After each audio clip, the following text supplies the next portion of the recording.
A 10-year-old Sophia once wrote that Galentines was just like Valentine's Day, but for losers.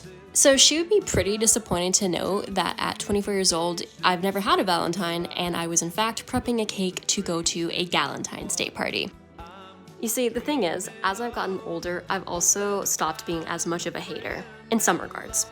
Making a cake that was a little outside of my style and was colorful, exchanging Valentine's Day cards, sharing it with girls I love, and wearing a cute outfit kind of sounded like a blast. As the song in the background says, I've looked for love in all the wrong places, but walking into a room full of girls I love with cake sounded like a really good plan. So what are you guys doing for Valentine's Day? Are you having a Galentine's?